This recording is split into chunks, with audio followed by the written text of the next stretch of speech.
Welcome to the Science of Success. Introducing your host, Matt Bodnar. Welcome to the Science of Success, the #1 evidence-based growth podcast on the internet, with more than 4 million downloads and listeners in over 100 countries. Are you feeling too distracted to pay attention? Does listening make your brain hurt? In a world full of noise and distraction, listening is the biggest leadership hack in today's world. In this episode, we crack the code on how to deeply listen, how to listen for what is unsaid, and tons of specific hacks and tactics you can use to take your listening to the next level with our guest, Oscar Trimboli. Are you a fan of the show, and have you been enjoying the content that we put together for you? If you have, I would love it if you signed up for our email list. We have some amazing content on there, along with a really great free course that we put a ton of time into called How to Create Time for What Matters Most in Your Life. If that sounds exciting and interesting, and you want a bunch of other free goodies and giveaways along with that, just go to successpodcast.com. You can sign up right on the homepage.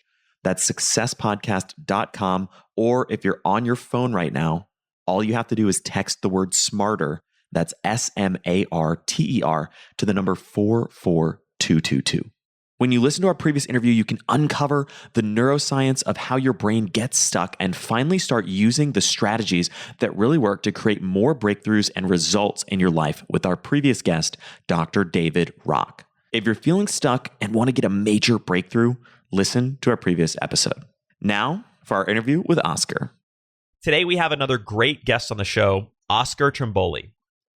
Oscar is on a quest to create 100 million deep listeners in the world. He's an author, host of the Apple Award-winning podcast Deep Listening, and a sought-after keynote speaker. He consults for organizations including Cisco, Google, HSBC, and many more. He's the author of the best-selling works Breakthroughs, How to Confront Assumptions, and Deep Listening, Impact Beyond Words. Oscar, welcome to the Science of Success. Thanks, Matt. I'm really looking forward to listening to your questions and curious about what I can learn from one of the creative capitals of the world in Nashville. That's awesome. Well, Oscar, it's so good to have you on the show. I'm a big fan of your work and really the message that you share. And to begin the conversation, I'd like to start with a simple question, which is just, how did you come to listening? Why listening? What made you want to write about that and start talking to people about the importance of it? I think listening found me rather than me finding listening, whether it was growing up in a school with 23 nationalities, people from post-war Europe or people from post-war Asia or South America, all learning English as their second language, whether it was rebuilding a graduate program at Microsoft that eventually got taken to 26 countries around the world and listening to the graduates who'd stayed with Microsoft as well as the graduates who left. And ultimately, when a vice president said to me, Tracy said, Oscar, if you could code the way you listen, you could change the world, and kind of ignored that for about 2 years. And then somebody else said something really similar. And they said to me, if you could train 10 million listeners in the world, you could make a huge difference. And I came back a month later and said, yeah, I could do that, Matt. And they said, great, well, if you could do 10 million, why don't you do 100 million? And I went, huh? I just said 10 million, that's a huge number. And they said, if you can achieve your goal in your lifetime, it's not ambitious enough. So add a zero, go for 100 million and see what's possible. And I was chatting to Kevin in Atlanta recently, and he threw out a challenge to me to make it 1 billion. And he said, come on, McDonald's has sold more burgers than you trying to get to listeners. So be a little bit more ambitious. I love that. What a great piece of wisdom. It has nothing to do with listening, but it's so insightful. If you can achieve your goal in your lifetime, it's not ambitious enough. Yeah. And, Matt, who was the person who told me that, really challenged me to stop thinking about listening only as something that I could teach face to face. He forced me to get it into books, and he said, build podcasts, and there are assessment tools and so many other ways you could get this out to the world, because right now the world's struggling. We're struggling individually with distraction. We're struggling with our cell phones.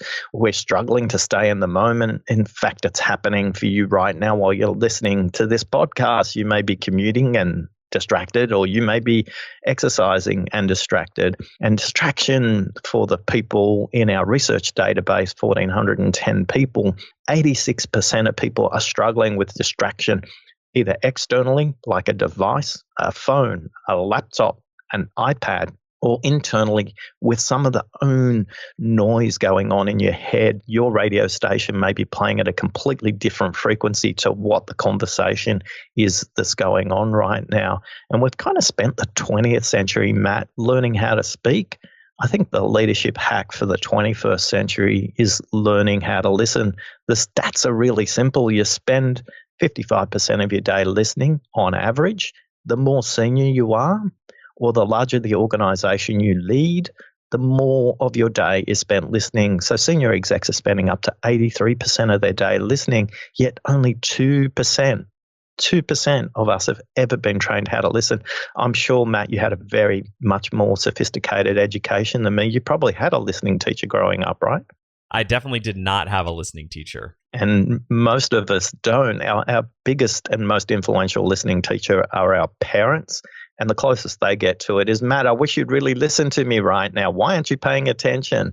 And when I get asked off stage after I speak on the topic, the number 1 and 2 questions I get asked, and they're pretty interchangeable: can you help me teach my manager how to listen? Or how do I teach my kids how to listen? And at the end of the day, everything you do is role modeling listening. The reality is, without a listening teacher, although we can see in color, we listen in black and white, we listen in 2 dimensions, we kind of listen to what they say, and we kind of try and make sense of the sentences and the paragraphs and the stories. But the reality is there's so much more to listening. If we could listen in 5 different colors, not mountainous technicolor, but just move from listening in black and white to 5 colors, it would make a huge difference in the world. I'll flip it the other way though, Matt. If you think about the teacher who made the biggest difference for you at school, generally people say it's the teacher that listened to them. Is that true for you? That's a good question. I don't know if it's true for me or not, but the thing that taught me how to listen is that I was a debater in high school, and you have to be able to listen really intently to understand what the other side is saying and doing. And how did that make you a better debater by doing that? We're flipping the script already. I like it. It made me a better debater because, and this is something that, as you're well aware, and you're evangelizing this idea around the world, to be successful at anything, and I apply this in business and life across the board, you have to understand what someone else is doing, what they're saying, what they're feeling, what they're going through, to be able to respond, to be able to provide a solution. And that was true whether it's a response in a debate all the way up to whether you're dealing with a management crisis at a company. It's the same fundamental thing. You have to be able to understand what's really going on and what's really happening and confront reality as best as you can discern it. And to be able to do that, you really have to listen very deeply. And the leaders I work with, Matt, and you highlight this from the debate, and one of the exercises I set them is, for today and the next day and the next week, listen to somebody in the media you fiercely disagree with. And in doing so not a person who's right in front of you like it was with your debates, but if you can tune your frequency to make sure that you listen to somebody in the media, whether that's on TV or radio or a podcast, whatever they have as an opinion, make sure it's the opposite to you, and then you can start to understand the difference between hearing and listening. Because if you listen to someone you fiercely disagree with, suddenly you'll become conscious not only of their assumptions, their judgments, their prejudice, anything you find that's different in your historical experience to them, but you'll also start to notice that as a mirror back to yourself, and you wonder, what prejudice am I holding? What assumptions am I holding? So a really simple tip for everybody, if you want to become aware of your listening blind spots, those things you're not even conscious are true for you, spend 1 day out of the next 7 and spend 30 minutes listening to someone you fiercely disagree with through the media. 30 minutes is important because for 5 minutes you can hold it, maybe even for 15 minutes you can hold it. But once you go past the 18-minute mark, you start to get frustrated and you start to get angry and you start to want to debate that person there. So a really simple practical tip for everybody. If you want to become conscious of your listening blind spots, listen to somebody you fiercely disagree with. Yeah, that's a great tip and a great strategy. I want to come back to something you said a second ago that I think bears digging into more, which is this notion of the difference between hearing and listening. Tell me more about that. So we all hear. In fact, the very first skill we learn inside our mother's womb at 20 weeks is to distinguish our mother's sound from any other sound, Matt. At 32 weeks, you can distinguish Beethoven from Bon Jovi from Beaver. And the minute we come into the world in very active birth. The moment you scream is when the clock starts. That's when you're on your birth certificate. The time of your birth is defined by the time you scream. So we spend the rest of our life screaming to be noticed. And yet the very last thing that leaves us as a skill when we pass away, when I interviewed a couple of palliative care nurses and doctors, is hearing. Hearing is listening to sounds. In fact, while you sleep, you can hear. It's really important that you hear while you sleep because it's part of our survival instincts. But listening is the ability to make sense of what you hear. The difference between hearing and listening, I always say, is the action you take. Nothing is more frustrating when you have a conversation with somebody and you nod and you commit to do something and you don't do it. And the next time they come back, they go, "How did you go with that?" And you go, "Oh, I forgot." And then that they interpret that as, "Well, you heard what I said, but you really didn't listen." So for most of us, listening is about making sense of what we hear. Deep listening, on the other hand, is helping the person who's speaking to make sense of what they're saying, because too much of listening is fixated on ourselves and understanding what we need to do to make meaning of what they're saying. That's handy, but a really powerful listener helps the person speaking make sense of what they're saying, not just you make sense of what they're saying as well. So most of us, and in the 80s and the 90s, they had this amazing movement called the active listening movement, which is focus on the speaker, notice what they're saying, nod, use nonverbal affirmatives like or tell me more as an example. But the reality is all that's helping you to do is helping you to listen is interesting. Helping them to listen to themselves is even more important. Matt, there's 3 parts of neuroscience I'd love everybody to understand before they leave the podcast today.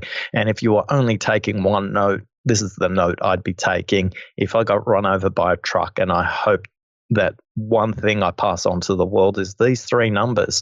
I speak at 125 words a minute. You listen at 400 words a minute, and I think at 900 words a minute. And we're going to deconstruct each of those numbers. So this is the maths and science of listening.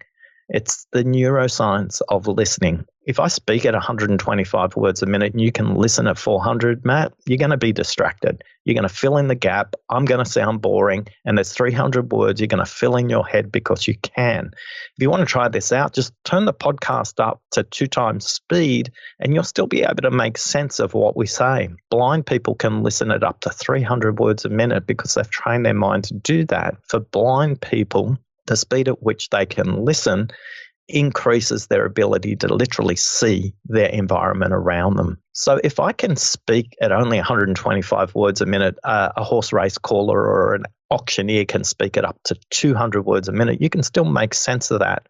But we're all programmed to be distracted. And again, it's happening for you right now. I'm not speaking fast enough and you're filling in the gaps for those 300 words that I'm not speaking fast enough for you. And it gets worse. If you're on your cell phone and you're sending a text message or a WhatsApp message or anything else on that phone, it's impossible for you to notice what I'm not saying. It's impossible for you to notice my body language. But here's the frustrating thing for me as the speaker. I've got 900 words stuck in my head. And I can only get 125 words out at any one time, Matt. So the maths is really simple. The likelihood the first thing out of my mouth is what I'm thinking. There's a 1 in 9 chance or 11% that what I say is what I'm thinking. I'm at the stage in my life that I'm spending more time with a doctor than I'd like. And if they said to me I got an 11% chance of surviving surgery, I'd be asking for a second opinion. And the reality is, in a conversation, we should be asking for a second opinion as well, Matt. I want to explore a couple of the things you said. Those are some really interesting stats. Coming back to something you talked about a second ago, tell me about this idea of how do we help somebody listen to themselves? And I might be phrasing that incorrectly, but how do we focus on the other person and the idea of deep listening? How do we help them make sense of what they're saying as opposed to just actively listening to them? Yeah, so the very first place to start is to remember if there are 5 levels of listening, level 1 is not paying attention to the speaker. Level 1 is listening to yourself. You can't be conscious enough to focus on them and their listening if you've got the last conversation that you just had in your head, or the next conversation, or the fact you've got to go to the gym later on this evening, or the fact you've got to sort out something on the weekend, or you've got a dinner party, or you've got a birthday party, and you've got all this noise going on in your head before you even get to the conversation. It's impossible for you to help them listen until you listen to yourself. You need to be an empty vessel in the conversation so you can focus on them. But a lot of us come into the conversation as if we jump into the passenger seat of a car and forget to put our own seatbelt on.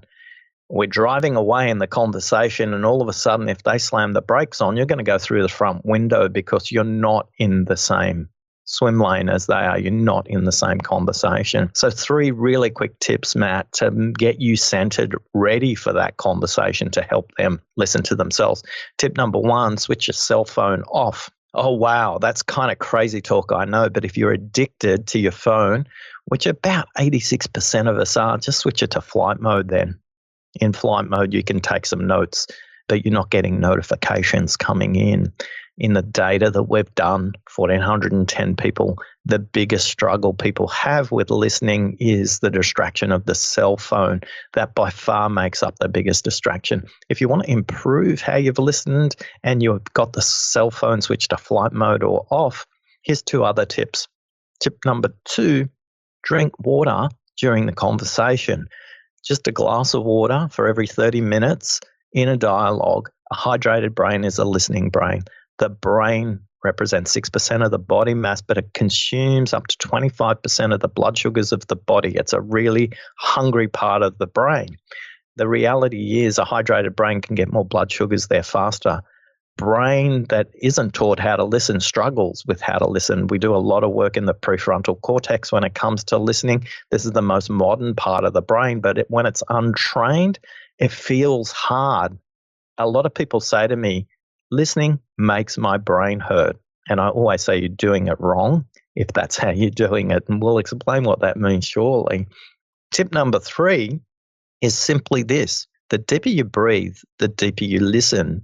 So if you can notice your breathing and deepen your breathing, the more oxygen you can get to the brain, the more likely it is that your brain will perform well on the task of listening. So 3 things before we even start fixating on the speaker is to get ourselves into a state that we're available to hear what they're saying, and more importantly, to hear what they're not saying. And that's where we're going to go to next. But I'm sure that's prompted a few questions for you, Matt.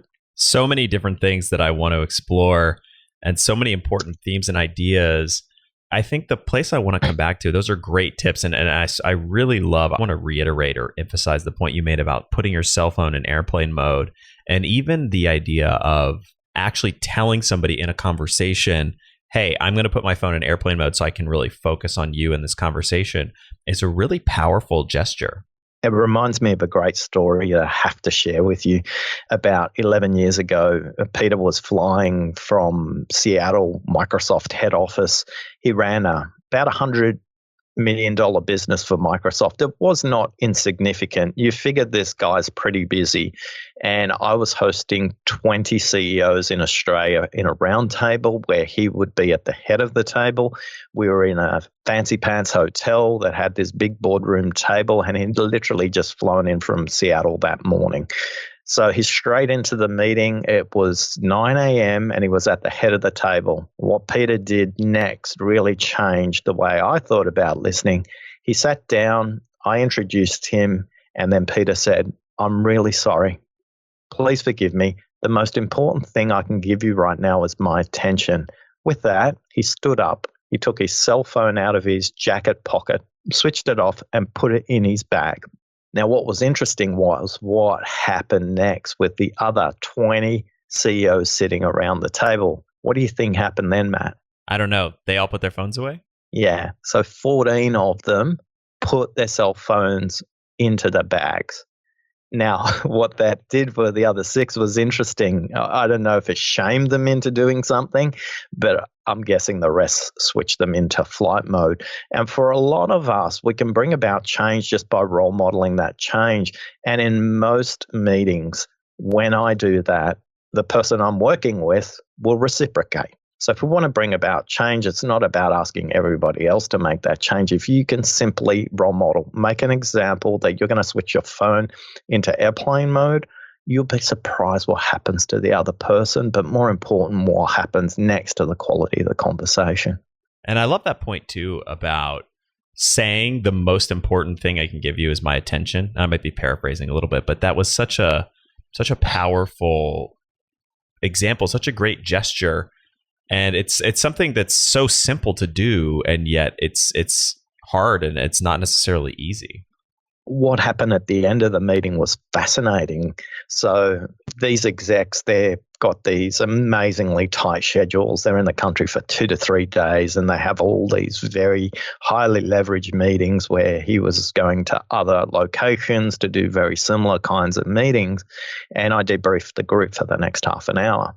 And what was fascinating was they said they were expecting the group to talk about the future of technology or something else to do with technology or technically orientated conversations. That's what they were expecting from Peter and that dialogue. But what they said was Peter was just asking each of them what they were struggling with personally. And he'd created a pretty safe environment. That group, I know, stayed connected well after this event with some of the challenges they were talking about themselves personally. And the value that Peter created wasn't just the value around what he talked about technically for a very brief period of time, but he helped the room listen to each other. And that, again, is a really powerful thing we can do. A lot of the times, if there's 3, 4, 5, 6 people in the room, we generally hear from the loudest. We don't take the time to make sure that everybody is being heard. And that's really critical. Again, the difference between a recreational listener and a deep listener, a powerful listener, an impactful listener, is their ability to listen to what's unsaid, Matt. So back to the point about helping somebody make sense of what they're saying themselves. The most potent thing we can do as a listener is to help them make sense of those 800 words stuck in their head. Back to the maths again.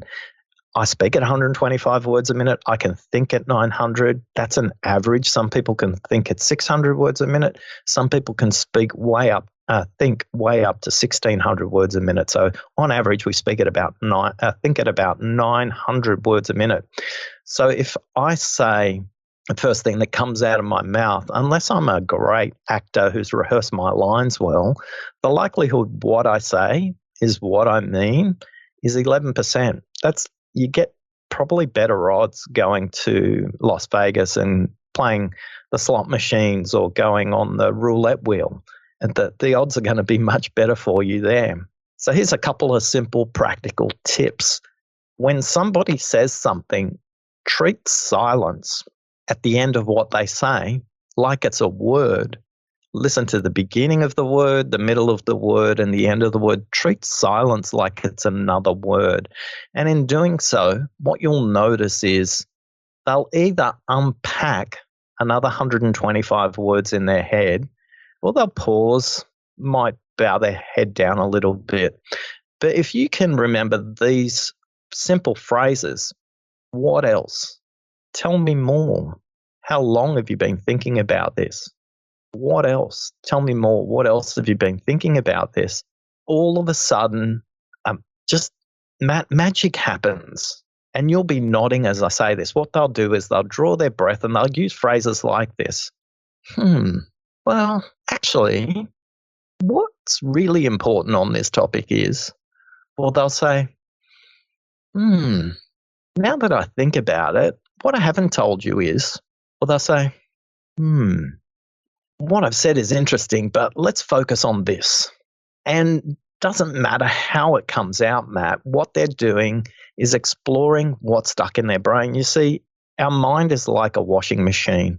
While we're on wash cycle, it's sudsy, it's dirty, it's moving around, and it's kind of not making much progress.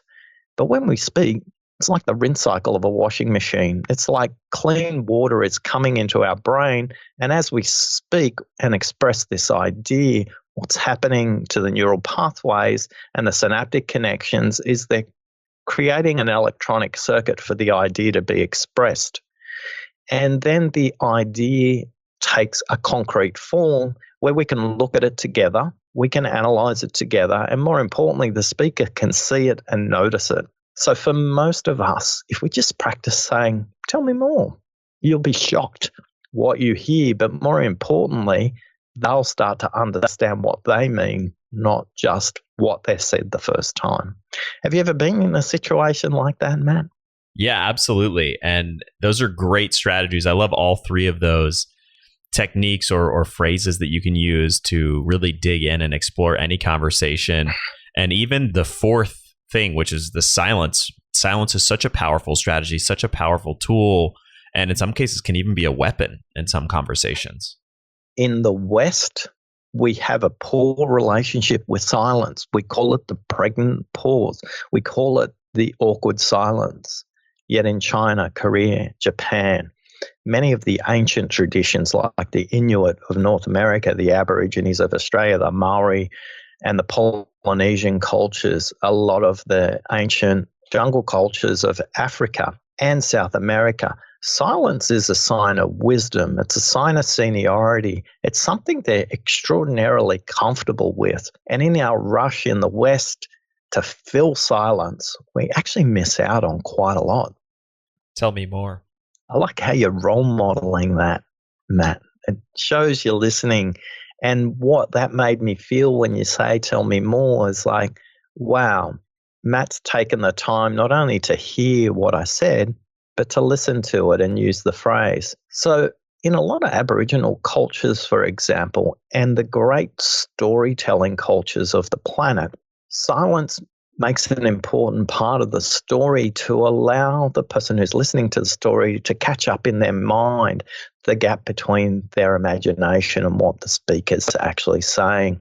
But it also helps them to overlay their own experience and meaning behind it. For most of us, if we've heard powerful public speakers, or we may have noticed in stage shows or musicals, great oration. If you think about Martin Luther's speech, I Have a Dream, there are many pauses that he used in that speech to allow the 200,000 people at the Washington Monument to catch up with what he was saying that was really important. And in using that simple phrase, tell me more, we create much more nuance in the dialogue. We create much more awareness in the dialogue, not just for me as a speaker, but also for you, Matt, in asking that question, tell me more. Now you've understood a bit more about the storytelling cultures. And for those in the audience listening, they have a different perspective. Hey, I'm here real quick with confidence expert Dr. Aziz Gazapura to share a lightning round insight with you. Dr. Aziz, how can people say no more often and stop people pleasing? This is not only important to figure out how to do, but to start practicing immediately, because most people don't realize their anxiety, their stress, their overwhelm is often a result of not saying no. And so here are some quick tips on how to start doing that. First of all, imagine right now in your life, where would you benefit from saying no? Where do you feel overloaded, pressured, overwhelmed? Even if intellectually you're telling yourself you should, tune into your heart, tune into your body. Where do you feel, I don't want to? Start paying attention to that. Start honoring that. The next tip is to imagine saying no and then notice how you feel, because you're probably going to feel all kinds of good stuff, right? Guilt, fear. What are they going to think? I don't want to let this person down. And what you want to do is, before you go say no to them, you want to work through that. You want to address that. You want to get it out on paper. Can I say this? Why can't I say this? Why? What's stopping me from doing this? Do a little prep work so you can really just practice it. And then the third and most important step of course, is going to be to go say no and start saying no liberally. Start saying no regularly. In fact, after listening to this, find an opportunity today to say no. Because the more you do it, like anything else, like any sub skill of confidence, the more you do it, the easier it will become and the freer you'll become in your life. Do you want the confidence to say no and boldly ask for what you deserve? Sign up for Dr. Aziz's Confidence University by visiting successpodcast.com/confidence. That's successpodcast.com/confidence and start saying no today. I think it's fascinating that tell me more, what else, etc. These phrases create the opportunity to simultaneously bridge that gap, the numbers gap, to be a deeper listener and to get a more rich, nuanced, and detailed understanding of whatever you happen to be discussing. A lot of what we've discussed so far, we think about in one-on-one settings, but I want to take you to a room in a workshop that I was doing in 2015, and it was March, and it was one of those kind of narrow, dusty, bald rooms with poor light, and we'd been working since 8:30 in the morning in a workshop with a group of leaders in an organization that had been growing at about 30% since they started 5 years earlier.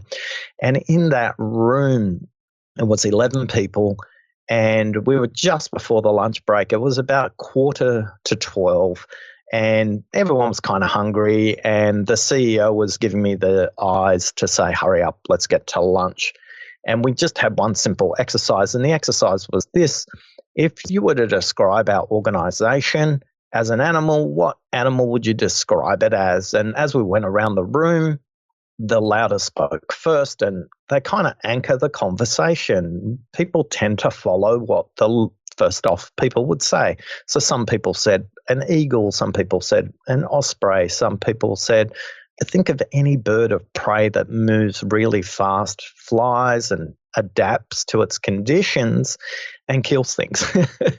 That's what everybody was saying. And yet Elaine, who was the last person in the room, the card-carrying member of the introvert community, she hadn't finished. And the CEO was looking at me as if, like, can we just get to lunch? We don't have to wait for her. And I turned to her. I didn't say anything. I just turned my body to face her. I reached out my hand as if to make an invitation. And she looked at me and said, I thought we were a snake. The tension in the room rose dramatically. When you think of a snake, Matt, what goes through your head if you were to describe the characteristics of a snake? Quiet, slithering is what comes to mind. Anything else? If you were to generically say snake is good or bad, it's probably not good. Yeah, negative. Yeah. And again, I'm looking around the room to seeing the reaction of everybody. And the CEO by now has given me these laser-like comic strip laser eyes straight into mine as if to burn my skull. Like, can we get to lunch? We don't need to listen about a snake. And I extended my arm in invitation just a little bit further. So I've done all of this without saying a single word to Elaine. And she said, I thought it was obvious that we've forgotten to shed our skin for our clients. We haven't adapted to the seasons. So the backstory is the business was growing at 30% per annum, but it had now plateaued and competitors were doing a much better job of them. She said every season we would adapt like a snake would and shed its skin. And as the seasons change, we would change too, and we've forgotten how to change. And the room completely moved to a different space. Rather than going to lunch, the CEO asked more questions. He skillfully didn't fight and judge the idea. And what happened as a result then? The organization started making product names based on snakes. They started thinking about that shedding skin moment. Are we getting close enough to our clients? Which was another thing Elaine said. A snake can get up so close to you, you can't even notice, but we've forgotten how to do that. Whereas a bird has to swoop in and swoop out and can be quite quick and move out very quickly as well. So the point is really simple.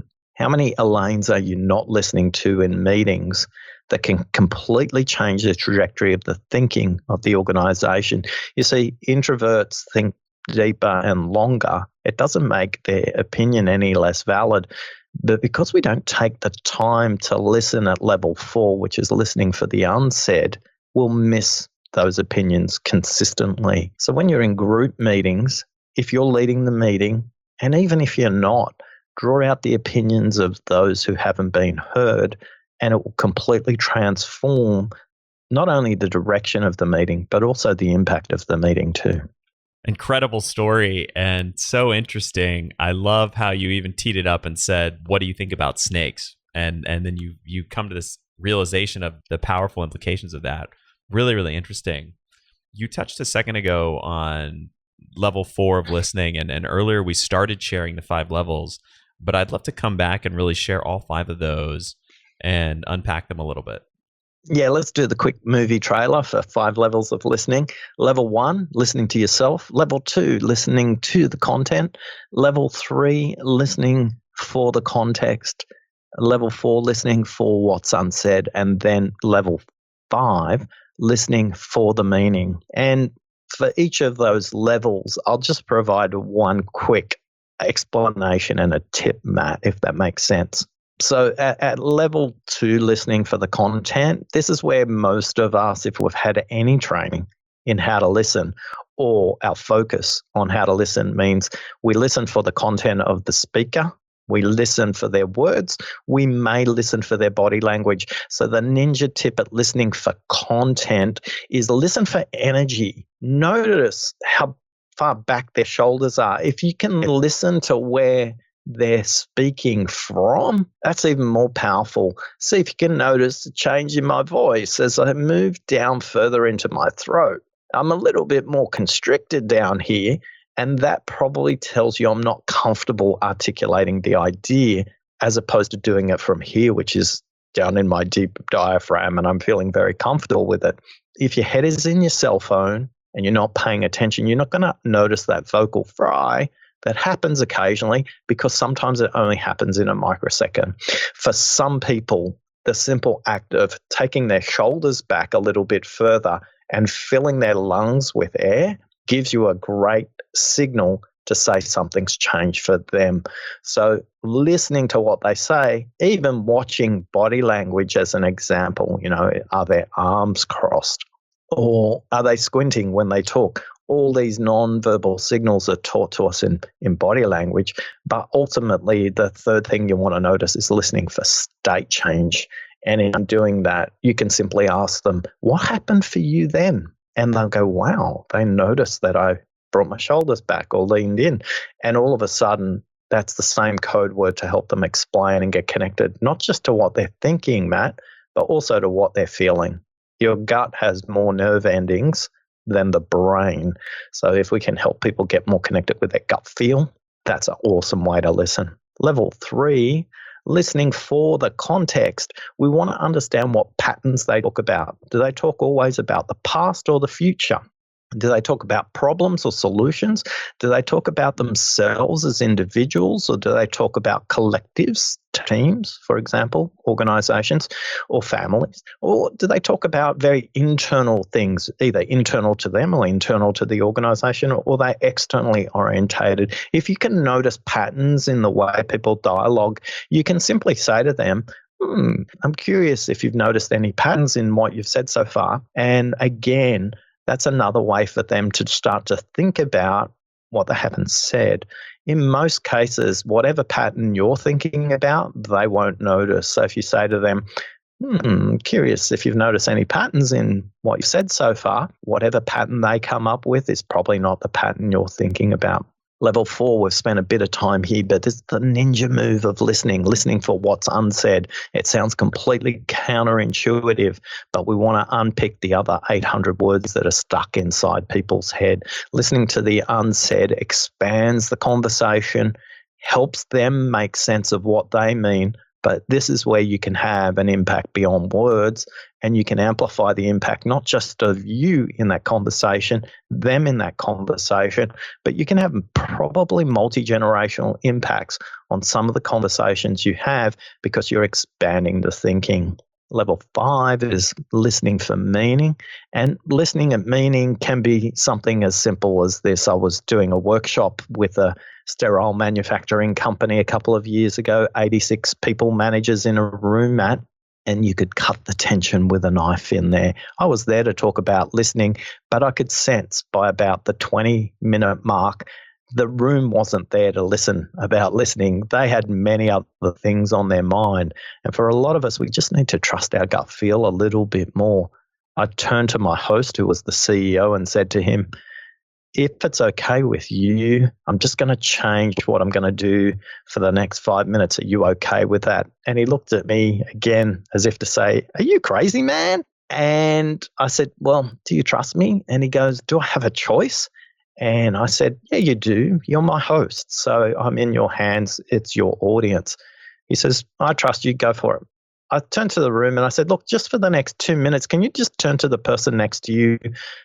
Tell me what movie is happening right now in this organization on this site with 500 other employees working out there. The room instantly changed energy, Matt. It was this buzz in the room. There was lots of laughter and everybody was kind of having a joke. It was really hard to pull the group back, to be honest. I probably lost complete control of the room at that point in time. And then I thought it was 2 minutes, but it was probably closer to 7. We wound the group back and said, hey, we'd love to know some of the movies. And as the hands went up, the movie was Die Hard with a Vengeance. The movie was Titanic. The movie was Tower Inferno. You name the disaster movie, and they were saying it, Matt. Now, the funny thing is, none of them would ever have turned to the CEO in the room and said, coming to work every day feels like I'm working in a disaster movie. But that simple question, what movie are we in, or what book are we in, or what stage show are we in, or what TV character might we be? These simple ways to detach yourself from the content all of a sudden changed the mood of the meeting, and it changed the mood of my host. He stood up on stage, he took the microphone off me and gestured for me to sit in his seat in the front row. And at that point, I just went, oh, well, guess I'm not getting paid for this gig. But what he did next was amazing. He turned to the room, he apologized. He said, I'm really sorry. I don't expect anybody to come to work in a disaster. I've tried to solve this problem with you for 3 months and I can't fix it. Can you help me? And in that moment, he gave me the mic back and said, Oscar, you've heard something in 25 minutes that we haven't heard in 3 months. Can you use the remaining time to help us move forward? And all I did next, Matt, was say, who aren't we listening to solve this problem? And they all agreed they hadn't talked to the frontline production workers. Now, the backstory, for 3 months, they've been struggling with an impurity in this very sterile manufacturing process. And every time they thought they'd solved it, the impurity came back. Now, the implication of that is up to $10 million worth of stock is stuck in quality assurance because they won't let that go out to patients. And in 3 days, talking to frontline production workers, they solved that problem. But more importantly, they solved it permanently. So sometimes the most important people to listen to aren't even in the room.